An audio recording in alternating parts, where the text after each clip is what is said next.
I'm Susan. Welcome to Tea and Games. The tea today is very, very hot, which is why I'm not taking a sip right now. It is Yuzu Pineapple Black from Tea Runners.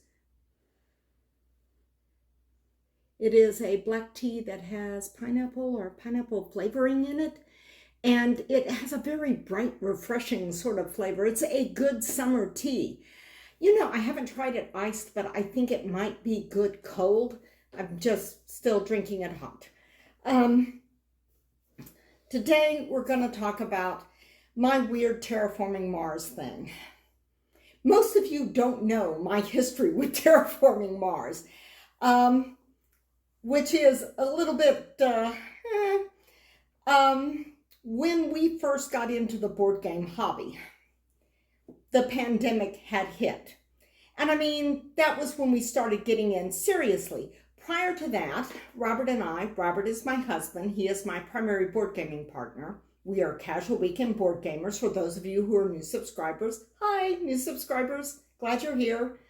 But we had, prior to 2020, discovered modern board gaming because I had been kind of researching it, and I kept stumbling across references to this game called Catan, which made everybody's best of list, not board game people's best of, you understand, but general media news outlet kind of best of things. And then I discovered that my in-laws had the game. So for a couple of years prior to the pandemic, we played Catan occasionally with Robert's brother and his wife and niece and nephew. Our niece and nephew. So that was our modern board gaming experience at the time the pandemic hit. And when the pandemic hit, we kind of looked at each other and said, yeah, we need to get our own games. Because we could be here in this house for a while. So we started picking up games, and we didn't do too badly, considering that at that point in time, I was not watching YouTube videos. I didn't really know about Board Game Geek. I mean, I think that I had browsed some things when I was just doing general searches, but I didn't know about the whole website and board game weights or ratings. So we really didn't know anything. And we didn't do too badly. I joined Steam. I picked up a few board games to play with friends during the pandemic, though that didn't actually work out.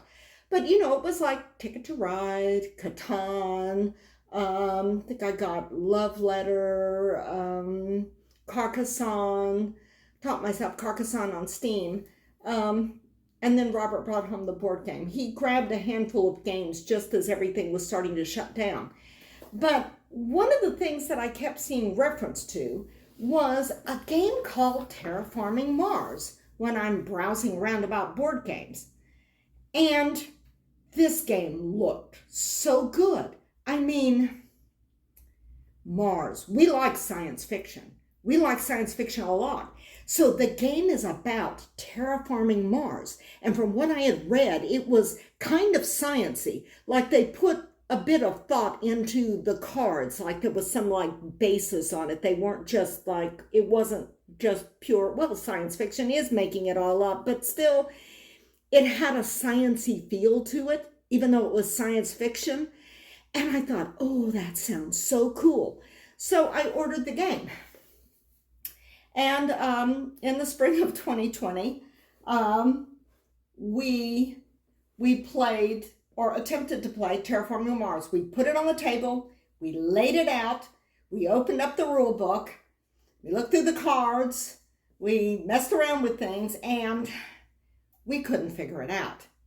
I had this big game that I'd heard such great things about, and it did not look like any other game I had ever seen in my life. We literally didn't know what we were looking at. And we would start to do a turn and go, read a card aloud and going but what does that mean? What do I do? And it's got it says to put an animal on this card. What does that mean? And it's going I just don't know. And it's Well, and I'm supposed to, it's like it's changing those resource cubes, but is it changing those cubes? Or is it changing the cubes below those cubes on the board? And it's like, we literally couldn't get through one or two turns. I mean, we couldn't figure it out. That's the bottom line. We looked at it. We spent the better part of a day on it, and we could not figure it out. So, I mean, the moral of this story is research board games, even if you hear how cool they are. And also, if you are new to board gaming, go to Board Game Geek's site and look up games you're interested in and look at that little number that says wait. If you are new to board gaming, then you're going to want games that have lower numbers than higher numbers. Okay? So anyhow, you know, our game level at that point was like, probably 2 out of 5. Maybe 1.5 on a bad day. Maybe 2.5 on a really good day, but not up to this level. And I mean, this is not like a super hard board game once you know what you're doing and once you have some of the concepts of modern board gaming under your belt. But we had no idea what to do. So the game went onto the shelf. Robert was done with it at that point. Robert has never sat down to a game of Terraforming Mars since. However, I was not quite done with this game because you got to remember, we spent the better part of a day with it. And I looked at it and I was just extremely frustrated because all the things I looked at, it still just looked amazing. I mean, it just seemed like there was this whole science fiction thing going on there. And I just thought, I just so want to go into that. And I didn't know how. So since I'd gotten a Steam account, like just a little bit early in the spring, I guess about a month earlier, I discovered Terraforming Mars had an app on there. And I thought, right, I'll get the program on Steam and I'll make another shot at learning it. Because I had read some things that indicated that the app was really good and that you could learn the game from the app. And that's what I did. I learned how to play the game on Steam. Part of it was the tutorial, but part of it was also, I just played over and over and over again until I became familiar with cards. If I didn't understand what a card was saying, then I would play the card and I would watch what happens, what effects that were automatically applied, what options I was given. And I go like, oh, okay, that's what that means. So I actually did learn the game on Steam. Like from a beginner level board gamer, I went to playing Terraforming Mars because of the app, or the program, I should say, I guess, on Steam. I have a phone app now. So what is my weird thing about this? We've never played Terraforming Mars. I've never played a physical game of Terraforming Mars. Since then, I've only played digital games or solo digital games. But like I said, I wasn't done with it. Everything about this game was attractive to me. I just looked at it and I thought, ooh, shiny. This is just so wonderful. There's this whole world in this box and it's Mars. And there are all these cool things that you can do on Mars. So I kind of kept going with the physical version, even though my entire Terraforming Mars life is digital and Robert doesn't play it at all. So the next step was, I don't know if you can see very well here, but I got the folded space insert, which I might add is excellent and it will hold expansions. This is the base game board. And after getting the inserts, I decided I read a lot about expansions. I read tons of stuff about expansions. And everybody seemed to be of a consensus that there was one expansion that was an absolutely must-have expansion, and that was Prelude. But everything they said about Prelude, I kind of read it and I'm going like, why would you want to do that? Because Prelude speeds up the beginning of the game and gives you all of these resources and options and stuff like right up front. It front loads the game and gets you off to a faster start. But I like the slow start. So I didn't jump into that prelude thing right away. What I went for right away was this, Hellas and Elysium. Because, see, this is the kind of expansion that really ticks all the boxes for me in terms of board game expansions. If you've got a game and there's all this stuff you like about a game, then the expansion I'm going to want is something that gives me basically the same game I've been playing, but more of the good stuff. So, yeah, I got myself maps. This is Hellas and Elysium. It's Elysium on one side and Hellas on the other. And for those of you who don't know, the milestones and awards for the maps are different than the base game. You have different options there. So I got Hellas and Elysium. Have not played it on the table. That's why I say I've got kind of a weird Terraforming Mars thing going. I'm getting physical stuff for Terraforming Mars, even though I don't play the physical game. So yeah, I got Hellas and Elysium, and I don't know, in a moment of weakness, I broke down and I got Prelude. But only after I had gotten Prelude on digital, because like I said, I was highly skeptical of this whole Prelude thing. Let's make the game faster and easier. And I'm going like, why would you want to do that? So it's like, it's slow and hard. Why would you want to make it faster and easier? It's like, that's one of the things I liked. I hate these game boards. These are the game boards that come with the thing. I would like to get double layer boards. That's one of the upgrades that are in my future, to continue with that whole physical game, my crazy board game, physical Terraforming Mars thing. I've still got the diagram for the Prelude thing. I took all the boards off the top. The Prelude box will hold all of the expansions. But I didn't intend to get all of the expansions, even though I was just kind of like a teeny tiny bit hung up on Terraforming Mars, the physical version and all of the permutations of it. I just kind of looked at the expansion and go like, I don't know. I did eventually break down and get Prelude because I played it on digital, and I like the way it plays on digital. I'm still so-so about it on the table, but I'm willing to give it a shot. And I think that there are certain circumstances where Prelude is definitely the right option.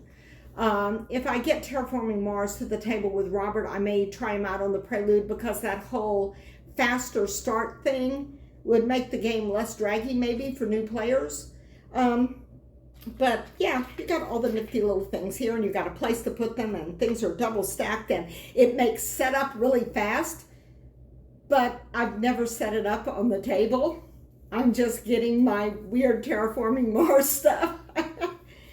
So, yeah, that's a thing. And then they came up with, and I didn't get the Terraforming Mars big box, and I don't have the Terraforming Mars 3D stuff. I just like this. Basically, it's like that game that I first saw when I put down on the table, but more of it. More of the stuff that I really liked. So, yeah, I did that. I did that thing. I have not sleeved the cards. I'm thinking I probably should, just on general principle. But I mean, there's no rush to sleeve the cards because I don't play the game on the table. So they came up with a Terraforming Mars, like, I think they've sworn once again this is the final expansion, but we've heard that before, for Terraforming Mars, and it was a Kickstarter campaign last year, and I dithered. I dithered about it because the hook for the game is it was Prelude 2, and I'm a little ambivalent about Prelude. I think it's a good expansion. Prelude, I haven't played Prelude 2. I have not even played Prelude 2 digitally. I'm not sure if it's available digital. I need to look into that. But yeah, Prelude plays really well. And I do like it. I don't know. I just kind of have mixed feelings about it. Sometimes it's not the game for me with Prelude. But I don't know, I dithered over it. And there was so much in the campaign besides Prelude 2 that I wanted. I decided, oh, what the hey, I'll go ahead and get Prelude 2. So I got the Prelude 2 expansion in the Kickstarter. And besides that, the particular expansion that I got, I also got, and this is, and I put it back into this box here. No, I didn't. What did I do with it? Is it in, yeah, no, it should be in this box. Anyway, I also got the Miles and Awards expansion that was in the Kickstarter. And what I liked about this, again, I really like games with replayability. I like games where you get more of the stuff you really like, only it's like options and a little bit different. So with Preludes and Awards, you get all of these preludes and, not preludes and awards, milestones and awards. You get all of these different milestones and awards for all of the different maps. Only there are little cardboard pieces. I think I've already punched them out and put them somewhere. Yeah, I put them in one of the empty slots here because I don't have all of the expansions. And that was, yes, that was that other empty slot that I filled up because I had a big, deep, empty thing there. So I put them in, I punched them and I got them, but it's a ton of awards and milestones because the campaign also had new maps. So this means that you don't have to play for the same awards and milestones in every game or dependent upon the map that you're on. You can mix and match awards and milestones or just pick some of your favorites or maybe choose some that are easy to achieve if you're teaching it to somebody new, which I do intend to eventually teach this game to Robert and have the two of us make another run at it. But I got the Awards and Milestones expansion. Yeah. Here. See these thingies? And they've got these for awards and these for milestones, and it is nifty. And there's room if you don't already have, oh gosh, I think I woke the dog.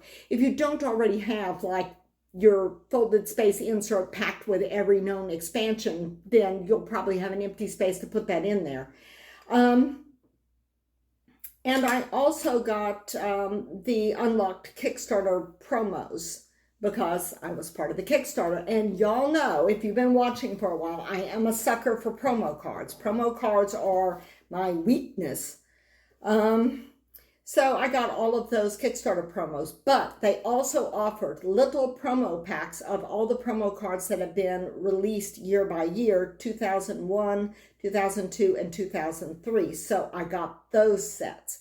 So I'll have some extra cards. I love me some extra cards, yes. And what is in the big black box, you're wondering? Yeah, I was really happy when this Kickstarter delivered. It was like, I think it was Friday, and I'm just, ooh. I posted some stuff. You will see an unboxing video in shorts, and I posted some stuff elsewhere. And I've got that upside down so you can't see. Yeah, well, that's almost right. This is what's in the map box. These two extra maps, they are user-designed maps. And you got to remember, Terraforming Mars has been out for a while. And it has people that are more enthusiastic about the game than even I am, and who have basically made it a lifestyle game. Although, you know, maybe it's a lifestyle game for me too, in its own weird way. But the maps that we have that are user-designed are this, and they're double-sided, and they're cardboard maps. You may notice something sticking out here on the top. Amazonas and Vastitas come with some extra bits to make it more playable. And then we also have Chimeria and Utopia. And they're double-sided, as you can see. And they've got all kinds of nifty stuff on them.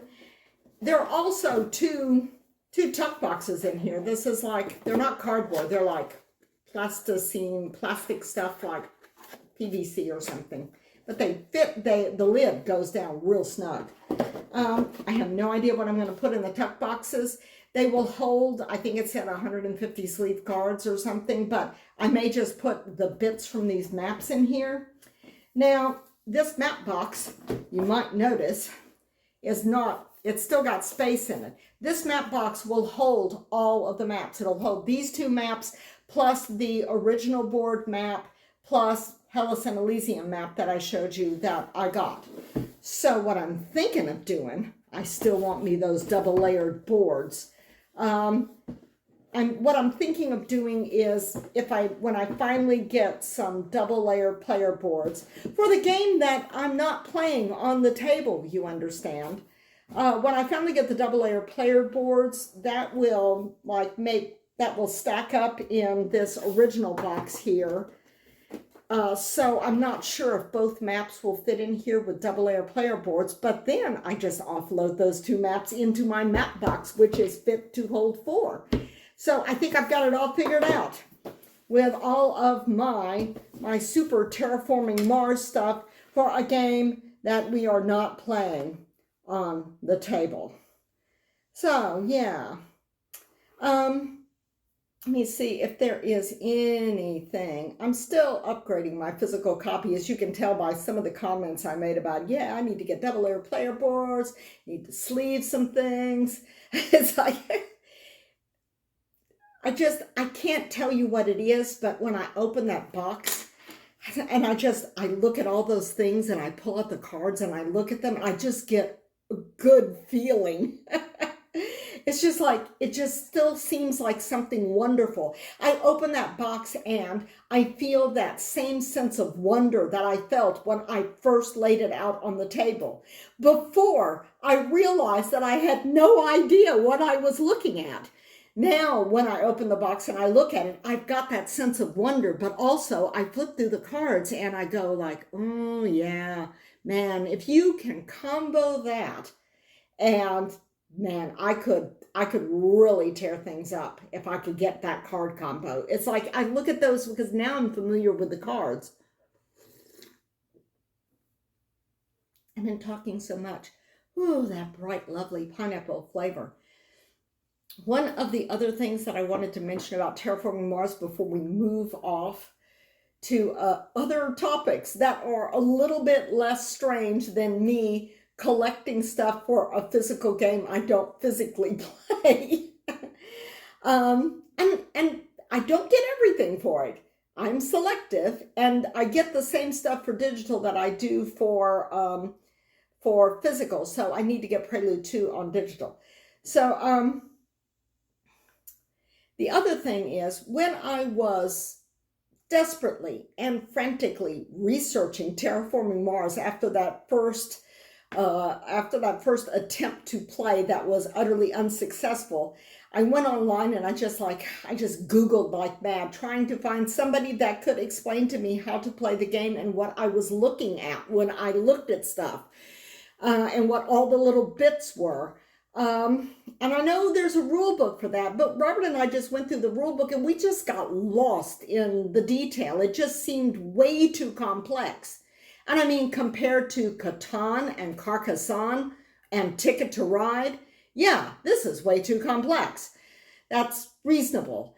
But when I was researching stuff somewhere, and I do not remember where or who or what or anything, somebody made some passing comment about playing Terraforming Mars every morning while having breakfast. And at that point, I didn't realize Terraforming Mars had an app and a program on Steam. And I'm looking at that and I'm going like, what? How is that going to work? You know, and it's like I'm visualizing, I'm going like, this is obviously not a small breakfast nook table. This is like a big table. And he's got his breakfast in front of him, or she, I don't remember. They've got their breakfast in front of them and the board and all the stuff laid out. And I'm just going like, solo game of Terraforming Mars with your bacon and eggs or something. And I just thought that was just the oddest thing I'd ever heard, like about board games, because I didn't know that it had an app or a program. And I feel certain now they were probably talking about playing it on their phone or on their laptop or something like that off to the side, or something that took up a small, reasonable amount of space at the breakfast table. And I thought of that again because I was chatting with someone, Board Game Beans, as a matter of fact, on Blue Sky. And we will get to another thing about Board Game Beans in a minute, about games to play at breakfast. And I mentioned that I do sometimes now play Terraforming Mars at breakfast while I'm having my breakfast, because I play it on my phone, a solo game. Yeah.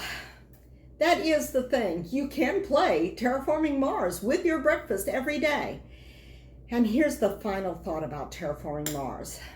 Michelle, over at Second Star to the right, her and Billy. Hi, Billy. Because I always start off with Michelle. And I always go, hi, Billy, because Billy always goes hi, like this, like with the hand coming in from the camera. They're doing a top 50. And they use Pub Meeple to do it. And I know a lot of people use Pub Meeple, but I hadn't used it. So I thought, I don't know how it works. And so I put my list of games in there and copy and pasted it in. And I went through the Pub Meeple ranking engine thingy, and I saw how it worked. I had to remove some stuff because they were things we hadn't played, like games that are party games that have a lot of people, or we've got like a campaign game and a legacy game that we haven't played. But other than that, we're pretty much caught up. So I pulled some things out. And I went through the ranking. Terraforming Mars came up #1. And I did the ranking the next day because I thought, this is late at night. I'm probably just a little bit punchy. So I went through the ranking process again, and Terraforming Mars came up #1 the next day too. Mind you, I've always said my favorite game is Firefly the game, but we don't play that very often because it's huge and it takes a long time to play. And there's no app that allows me to just play it in my hand at any moment, which I can do with Terraforming Mars. I play Terraforming Mars 3 or 4 times a day, every day, on my phone. So yeah, I've got a weird Terraforming Mars thing. I'm getting stuff for the physical game and I'm playing it a lot on my phone. I have no logged plays of Terraforming Mars because I only log physical games. So I don't actually know how many games of Terraforming Mars I've played. It's probably in the hundreds at this point. So yeah, it is actually my #1 game, even though I still kind of usually say Firefly the game is my favorite game. But yeah, the top 3, and Firefly and Carcassonne have kind of shifted back and forth. I think they were 2 and 3 on one day when I ranked, and 3 and 2 on another day when I did the ranking. But yeah, when I did the Pub Meeple ranking, 1, 2, and 3 were Terraforming Mars and Firefly the game and Carcassonne. So it's my favorite game. So yeah. And I will, I think, eventually play it on the table with someone. I'd like to do that. And I'm not just collecting this stuff just for the sake of having stuff. Because if I was just doing this whole pure collector thing, I'd want it all. But I'm collecting it with the idea of getting the stuff that I like with the game, with the idea of eventually playing it with someone on an actual physical table. Because apparently it's my #1 game. But we didn't play it this weekend because Robert doesn't know how to play Terraforming Mars. And I did offer to teach him this past weekend, and he said, not this weekend. So we went in a different direction. We caught up with Button Shy games that I had gotten that we hadn't played yet. That's one of the things we did. So there's some new stuff here. We played Converge, Catalyst of Change. And this is one of those games that there's like 4 different wallets that's got basically the same game but different cards for it, and you can swap out certain things. We haven't done any swapping. I haven't looked into how that works. So we played this and we did it all wrong, and I deleted my play of it.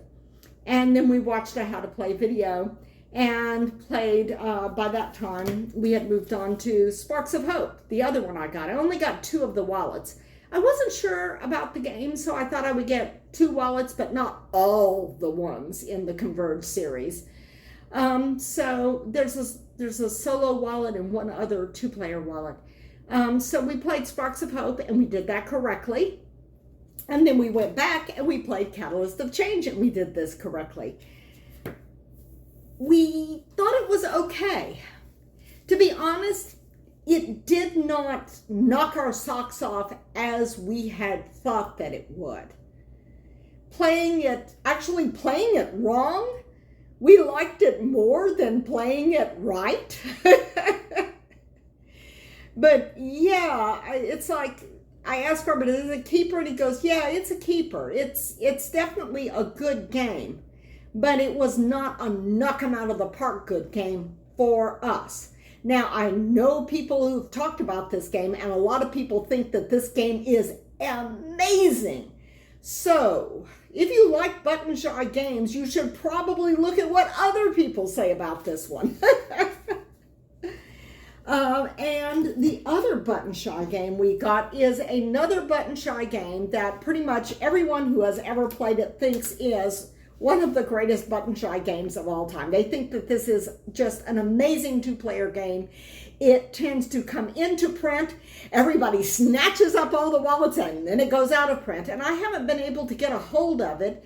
And I was kind of hesitant about buying it because this is really not our kind of game. It is that whole 2-player head-to-head battler. And it's Dynasty versus Liberation. And this is the game, Liberation. And I didn't think we were going to like this. And again, we played it wrong the first time. Then we watched a how to play video by the designer, which if I remember, I'll put a link in the description below. And yeah, we liked this. We liked it a lot. We played it. Robert beat the pants off of me as the Dynasty. My Liberation front just totally failed. But yeah, this was good. This is a nifty design. And it's not a head-to-head battler in the way Anthelion is with Dynasty versus Liberation. This is more of a hide-and-seek thing because Liberation has their secret hidden base, which you can change out, but only if you're moving it to an adjacent planet. And the Dynasty, they're colonizing and taking over more and more planets, and they're hunting for the Liberation secret base. But the Liberation can do things to mess with the Dynasty as well. And I leveraged everything I could, but yeah, I didn't do well in that. Robert won all the button shy games we played. He won all of them. We have more Dynasty versus Liberation fun because I'd heard so many good things about it, even though I wasn't sure if we would like it or not. I went ahead and grabbed the 2 expansions for it, just in case we liked it, and I figured if we don't like it, we can gift it. But it looks like we're going to like it, so we've got Moon of Mystery and Warped World that you'll be hearing about at some point in the future. We didn't quite get to those this weekend. We also played, let me see here. Oh, yeah. After Converge and before all of those, we played Doomlings. I don't have Doomlings out on the table, and we played 2 games of Doomlings. I don't know why I like that game, but I really do. And we played 1 game of Sea Salt and Paper, which we had not played in a while. And Converge, Doomlings, and Sea Salt and Paper, like 2 of Converge, 1 wrong. 2 of Sparks of Hope, 1 played wrong, 1 of Catalyst of Change, so that's 3. 2 games of Doomlings, 1 game of Sea Salt and Paper, and that was Saturday. On Sunday, we played 2 games of Liberation. 1 of them played wrong, but oh, we liked this a lot. We really did. It's a very good game. It's a very kind of tense hide and seek game. If you like hidden information, hidden trader games, this might work for you because, like I say, it's kind of a cat and mouse thing. If you like Button Shy's Revolver Noir, you might like this because, again, it's that whole one person dodging and the other person trying to find and figure out where they are based upon the information that they're getting on each turn, but the person may be moving. So, yeah, very similar. So after that, we played another couple of games of Cartographer's Heroes. Oh, this is just my pencil set. It's not another game. We played another couple of games of Cartographer's Heroes. At this point, we have seen all of the ambush cards, all of the hero cards, all of the explorer cards, played both sheets of the map. We're pretty much oriented with heroes. So I think we want to get still a few more plays of heroes under our belts before we try it with some of the new maps I talked about. But the first game that we played on Sunday, it was okay, it was fine. We did pretty well and sort of had trouble with some of the goals. The second game we played, though, on the flip side of the map, oh my goodness. Robert and I's mind was just being blown on a turn-by-turn basis because both of us, particularly the last season, winter, which is a short season, right? But still, we both of us scored higher in that single season than we have ever scored in a single season of any version of Cartographers. And we also, both of us, racked up our personal best all-time high scores in that game. So we were just going like, oh my goodness, Robert won that game and he won it by like 20 points. And I'm going like, that's amazing, because it was amazing. It was one of those games for the ages. Every now and then you just get like the right combination of stuff and everything comes together. Sometimes you can play Cartographers and you're going like, I am just getting my head handed to me every single season. And then there are sometimes you play games and you're going like, oh man, I am just doing so well. It's like, I am just ticking every box. It's like there's just sometimes where it just goes really, really well. And it's such a good feeling when you can make everything come together. But yeah, that was how Sunday's game playing finished out. And I mentioned Board Game Beans earlier. I have started subscribing. You may have noticed if you look over in my subscriptions are public and there are other board game channels. I do subscribe to more board game channels along the way. So if you have not looked at my subscriptions in a while, you may want to give it a browse for anybody that you're not familiar with. But I specifically wanted to mention that my subscriptions have branched out to not quite so much North America. I mean, most of my board game subscriptions are America, where I am, and Canada. Hi, Canadians!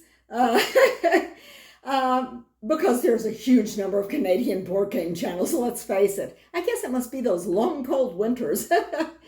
But yeah, my subscriptions are very heavily weighted toward North America, though I also subscribe to I Play Red, which is Kat over in England. Though she comes over to North American conventions, you may have run into her there. But I've recently subscribed to a couple of people in European countries, and that is Board Game Beans, which is Joana and Christian, and they're in Portugal. I have subscribed to Board Game Ramblings, which is Johannes and Sunniva. And I think they're in Norway. So yeah, Board Game Beans, Joanna and Christian, they are very new. They're the ones in Portugal. They are very new. They've only got 8 videos up, and the videos are good, and they're nice people online. So I think you should check them out and give them encouragement. I want to see more of their stuff. And that's the thing. A lot of people start board game channels, but you know, they kind of wither and die on the vine if they don't get subscribers and encouragement. So go over to Board Game Beans and say hi and subscribe. And the other one, Board Game Ramblings, who I believe are in Norway, although right now they're in America because they're doing a trip across America to Gen Con. They tend to play heavier weight games than I do. That is one thing that I will say. They tend to like and play heavier weight games, though they do get some small fun games in there sometimes. But their videos are very enjoyable and a lot of fun and interesting and informative. And I definitely think that you should check them out. I think you might like them. I mean, they're fun. And they got much better information about games sometimes than I do because I am just talking off the top of my head. So they are a little bit more expert level than I am. So that's it for today. I have scribbled out everything on my notebook. It has been fun sitting here talking to you because I love board games. And if you're watching this, you love board games too. Is there some game that you have kind of a thing about, kind of like Terraforming Mars, where you only maybe play it digitally, but you're still just getting the physical stuff, thinking one of these days, I'm going to put this massive game on the table? If so, I'd kind of like to hear about it because I feel like that I'm kind of like off on some kind of a weird fringe there. It's like I'm buying physical stuff for a game I don't play physically. Not all the physical stuff, just the stuff I want to play, but I'm not playing.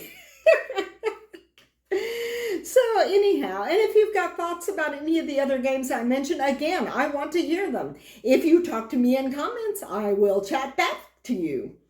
So yeah, it's been good, and I will see you all next time around the table. Bye.